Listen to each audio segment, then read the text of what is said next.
Fala galera, mais uma vez Clóvis Gregório, idealizador do projeto Maçonaria Tupiniquim, e hoje nós estamos aqui em nosso Maçonaria Tupinicast 09, aquele podcast com pouca ou nenhuma edição. E hoje nós vamos falar sobre confrontar saberes, nem tão antigos, nem tão aceitos.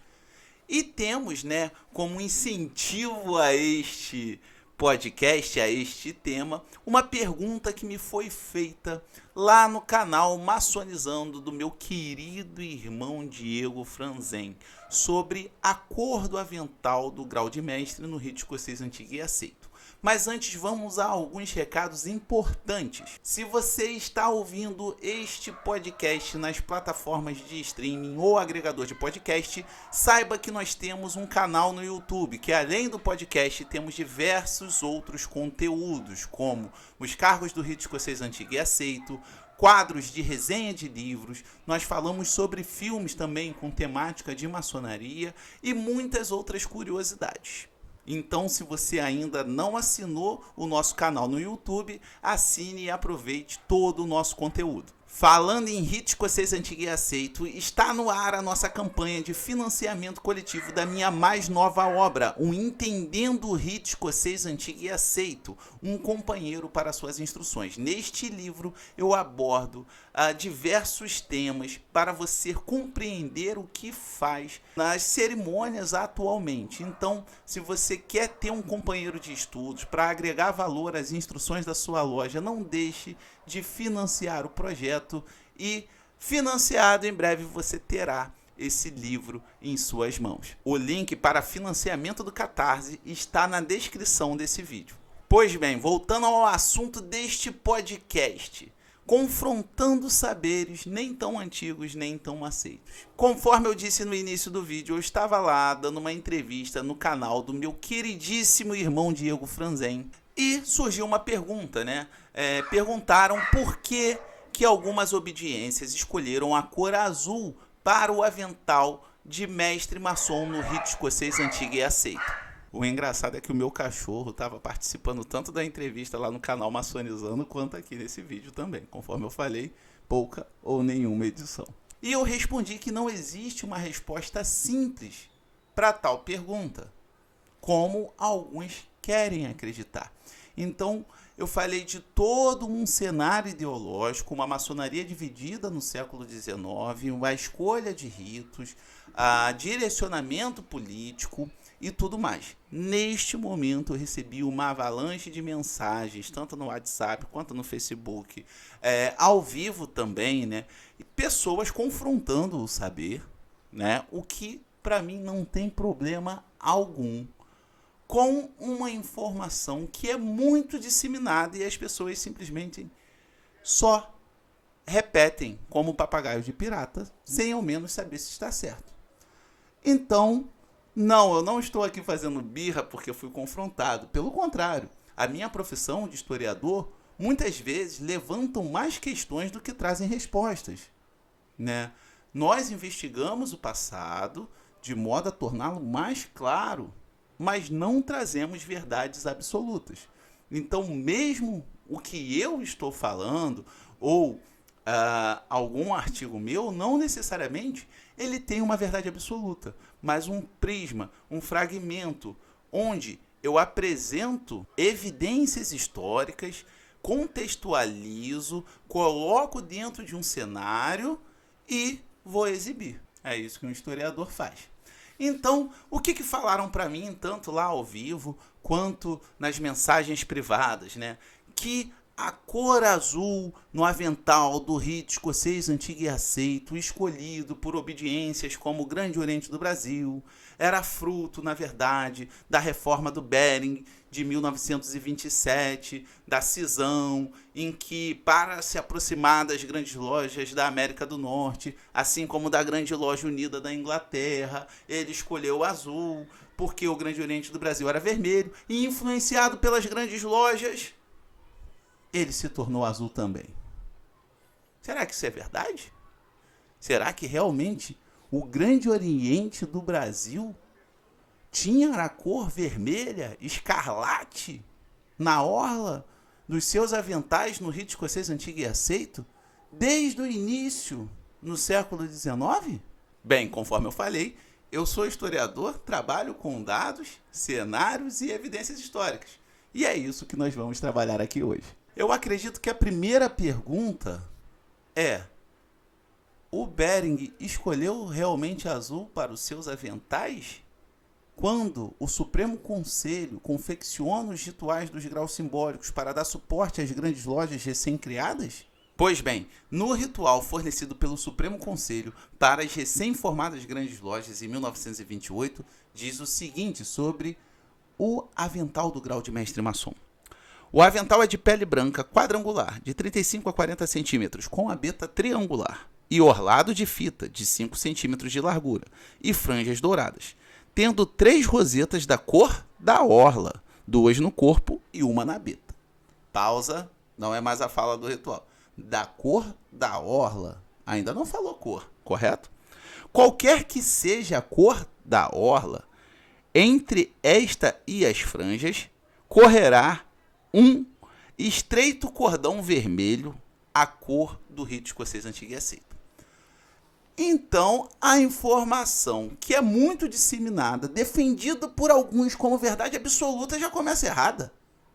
O avental, o famigerado avental do Bering, na verdade, poderia ser de qualquer cor, desde que tivesse um cordãozinho vermelho, que era a cor do rito escocês antigo e aceito.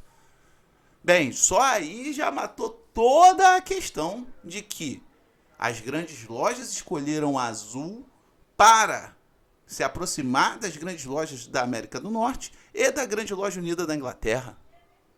E, posteriormente, o Grande Oriente do Brasil escolheu o azul, influenciado pelas grandes lojas. Pronto, a informação já caiu por terra.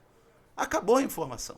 Mas tem outra, né? De que o Grande Oriente do Brasil escolhia vermelho.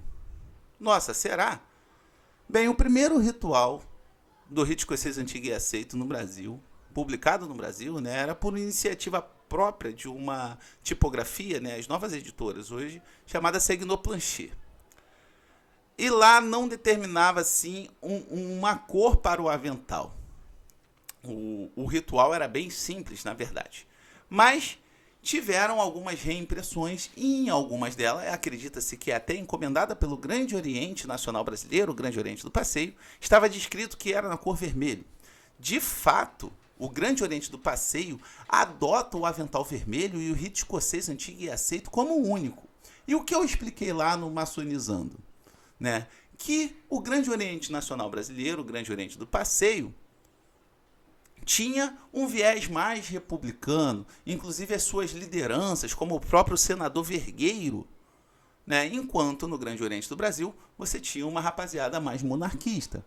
Sendo que o Grande Oriente do Brasil ele não trabalhava com o rito escocês antigo e aceito oficialmente, pelo menos até 1857.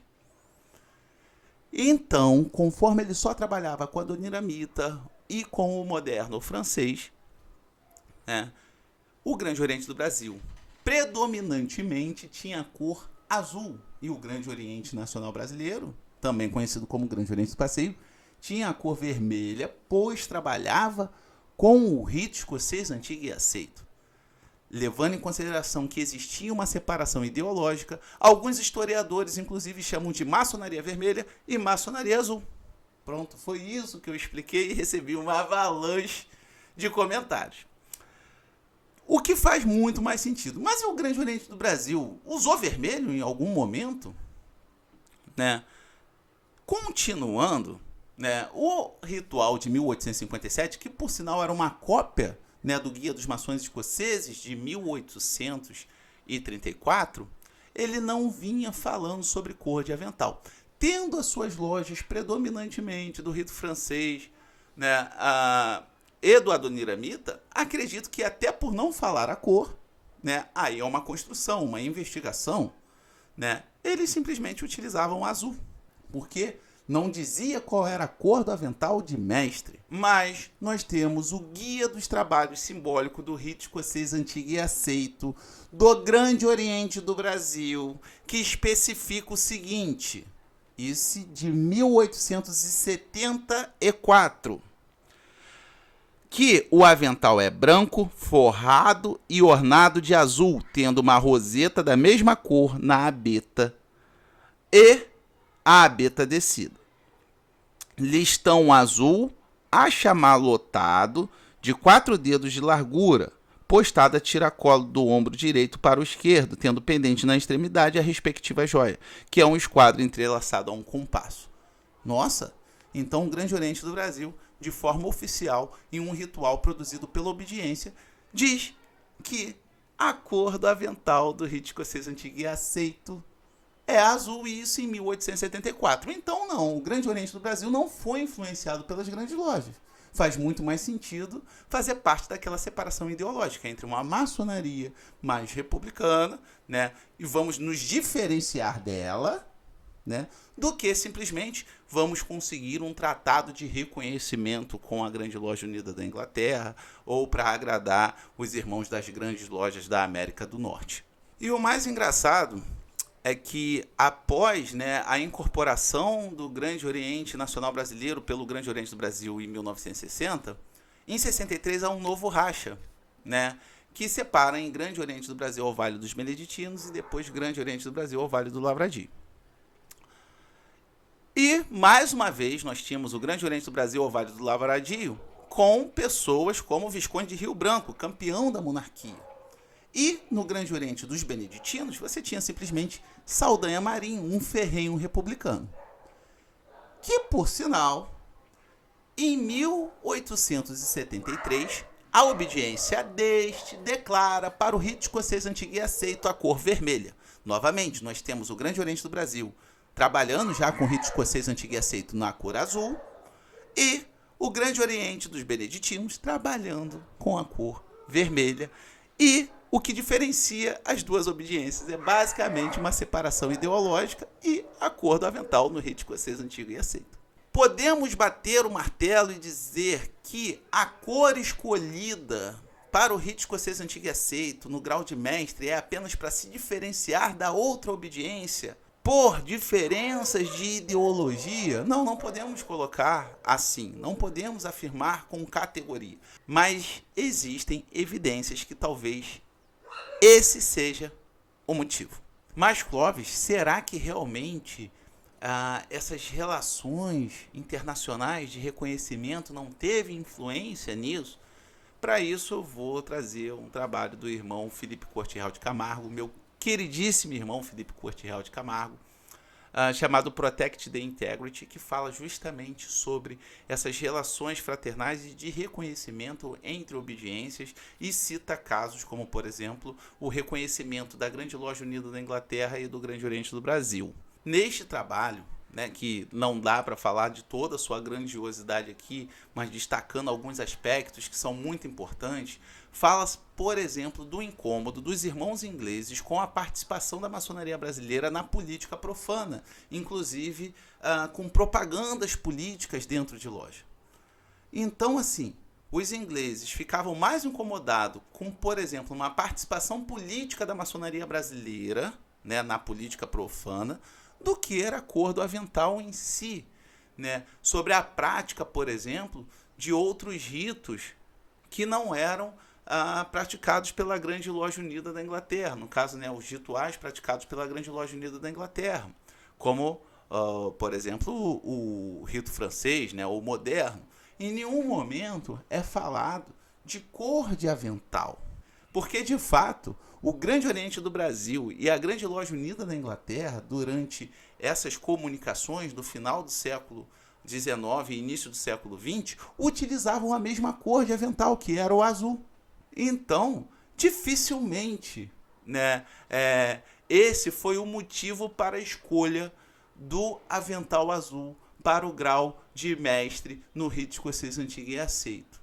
Quanto às grandes lojas terem influenciado o Grande Oriente do Brasil na cor azul, na verdade eu acredito que foi o contrário. Esses irmãos das recém-formadas grandes lojas não nasceram de geração espontânea. Eles faziam parte do Grande Oriente do Brasil.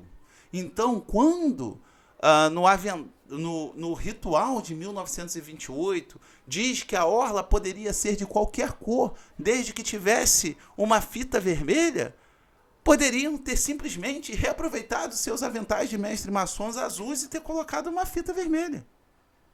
Né? Então, gente, não foi ao contrário, não foram as grandes lojas, né, criadas em 1927 e 1928 que influenciaram, né, o Grande Oriente do Brasil a ter o seu avental azul. As evidências mostram que, muito provavelmente, foi ao contrário. Então, ao invés de simplesmente repetir um conhecimento que tem pelo menos há 10 anos aí na maçonaria brasileira, que é consolidado, de que a cor do avental azul foi escolhida para agradar as grandes lojas da América do Norte e a grande loja unida da Inglaterra, provavelmente é furado. Então, reconsidere em avaliar. Então, quando você for confrontar um saber antigo, né, ou não tão antigo, considere evidências históricas, informações, fontes e tudo mais, para simplesmente você não repetir o que algum respeitável irmão disse, e por ele ser um respeitável irmão, você apenas repetir como um papagaio de pirata. Novamente, eu não estou aqui dizendo que eu não posso ser confrontado. Eu devo ser confrontado a todo momento, é isso que fazem. A minha profissão de historiador faz isso, confronta, né, dados, coloca dados em evidências para poder trabalhar, né, com cenários, com evidências históricas. Então, o que nós propomos aqui vamos confrontar sim, principalmente as chamadas verdades absolutas, inquestionáveis. Vamos confrontar sim, mas vamos utilizar evidências históricas, fontes e dados. Bem, eu espero que vocês tenham gostado desse Maçonaria Tupinicast, porque eu gostei muito de gravar ele. E desejo para vocês uma ótima semana, um beijo no coração e até a próxima.